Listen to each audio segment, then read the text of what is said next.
Welcome back to Hiking Gear Unveiled, Episode 2, the series where we're peeling back the curtain on outdoor equipment. It's going to help you along with all of your adventures. In this episode, we're delving into the pivotal realm of hiking mid-layers. It's the second layer of your clothing, it's going to help keep you warm, and it's going to provide you with plenty of flexibility.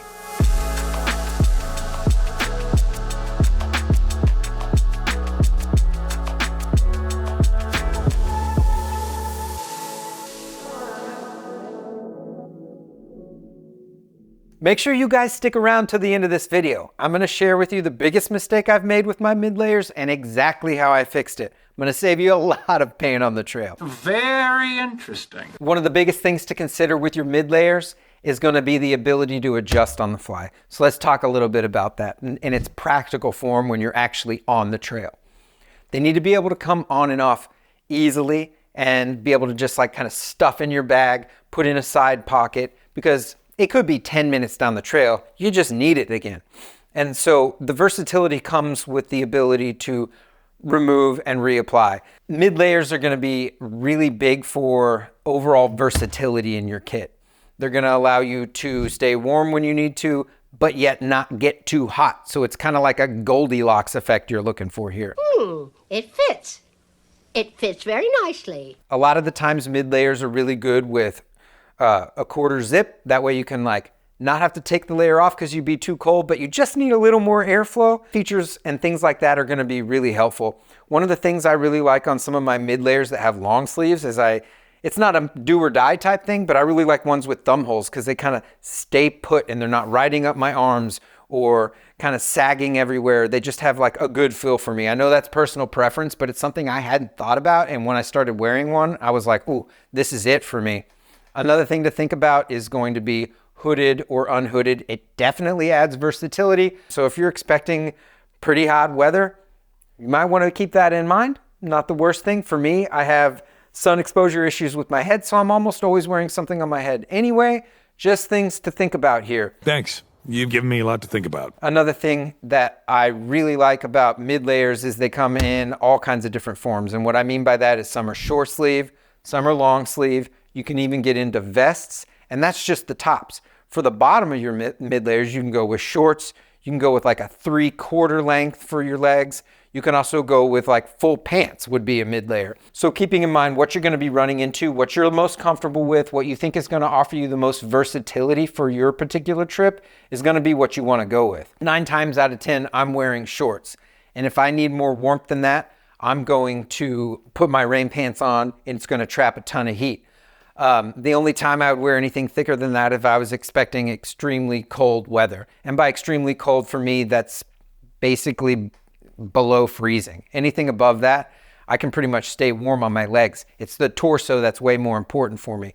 Not to say you don't need to think about what you're wearing on the bottom, you actually do, but it's far less critical from like a scientific perspective. Where most of your heat is in your torso. And so being able to regulate that, keep it warm, keep it cool, that's going to be where most of your work is done with the mid layer. Okay, so I would definitely spend more time making sure you have the top section dialed in, and the bottom is a little easier to figure it out. Let's just put it that way. I'm going to show you a couple examples of things that I actually wear on trail and just kind of walk you through my thought process briefly. So as far as shorts, I like something lightweight, definitely breathable. Comfortable waistband is huge for me. So oftentimes where I'm attaching the bag on my hips, it's above the waistband, but the bottom of it is kind of come in contact with that waistband. And I like to make sure it's inevitably going to rub a little. So is that material going to chafe me over the course of a week, or is that material going to be forgiving enough to where I don't like get raw in that area?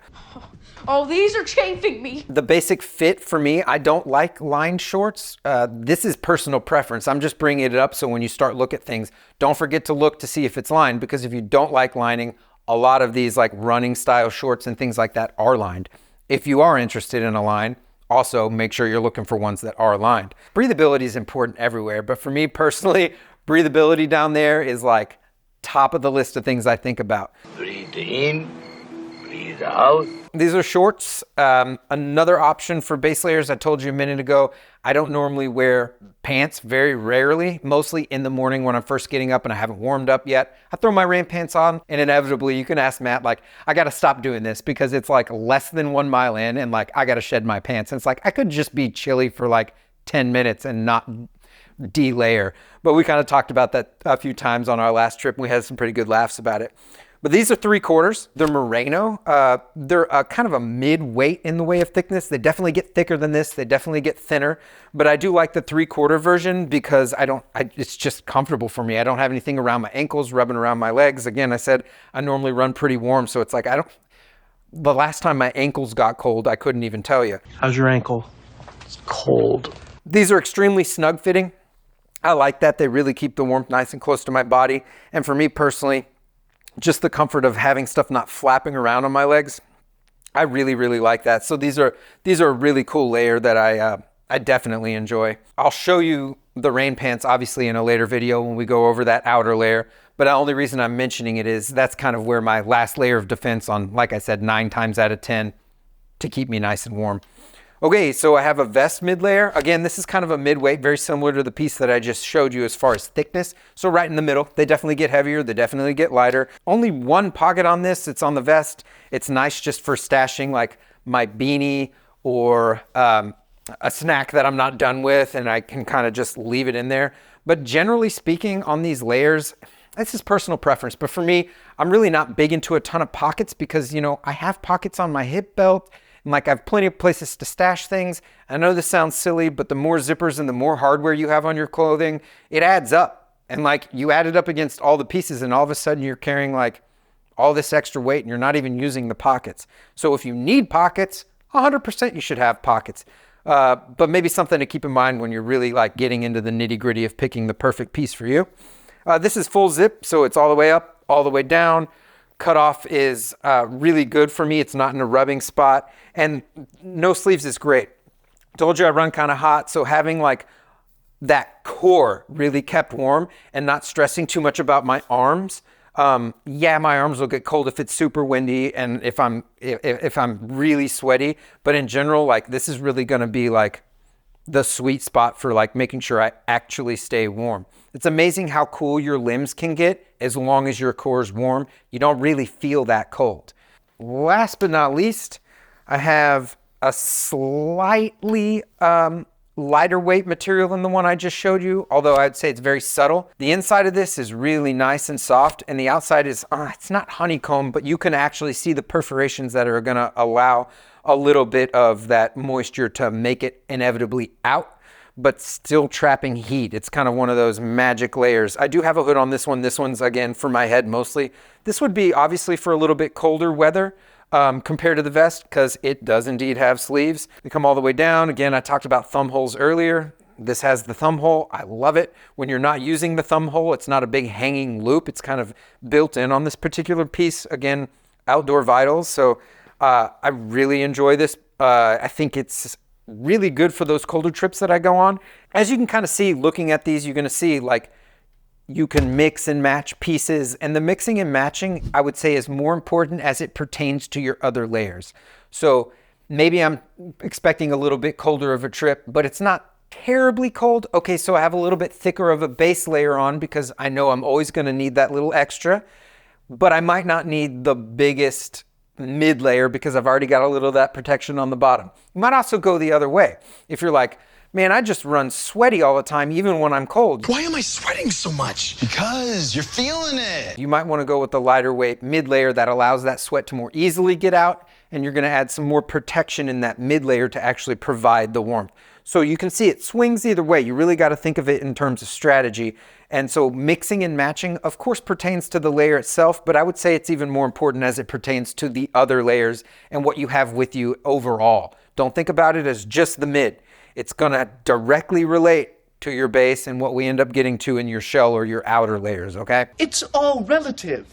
Any details that you found out about in your searching or items that you particularly love, make sure you throw them in the comments. Let's talk about it. Let's see if anybody's got some like fantastic pieces they can't live without. I love hearing about it. I'm kind of a gear junkie, as you can probably figure it out by now. So definitely throw it in the comments and we can talk about it. I bet you forgot about the hack I told you about at the beginning of the video. Oh, how quickly we forget. This is a real life thing that happened to me. It happened to me multiple times. It got to the point where I was like sick of it and I got to figure this out. And it dealt with my shorts. I'm one of those. I like shorty shorts. They're just comfortable for me. I don't like stuff hanging down on my legs. It feels weird. It's got to be above my knee. I'm a 5-inch inseam. I love it, which basically puts me in the running shorts realm. The problem that I had was the moisture that I was creating around that area. My shorts were like perma soaked. They had like zero ability to ever evaporate any sweat. And so I was just sticky and uncomfortable, and I know I'm gonna be dirty and sweat. I'm pretty good about all that. This was on another level. They were like wring 'em out wet at the end of the day, which is way too much. I'm producing enough body heat to evaporate some of this.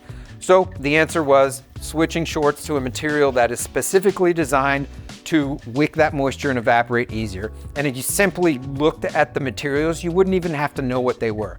Looking at the other shorts, they were solid. You couldn't see through them. These particular ones I have seen now, if you hold them up to the light, you don't even have to stretch them. You can just like see straight through. It's like almost transparent, but when you have them on, it's not like you can see through the shorts. So I know that was pretty basic, but this is something you don't want to suffer with. Make sure whatever you're wearing around the spots on you that you know are sweaty, it's gonna have that ability to provide that evaporation. It's clutch. That wraps up everything we have for episode 2, mid layers. We've got episode 3 coming out, outer layers, your shell layers. Make sure you like the video. Make sure you subscribe so you can keep up. Hit the notification bell. It's gonna let you know when the video drops so you can get on it. And as always, guys, keep adventuring.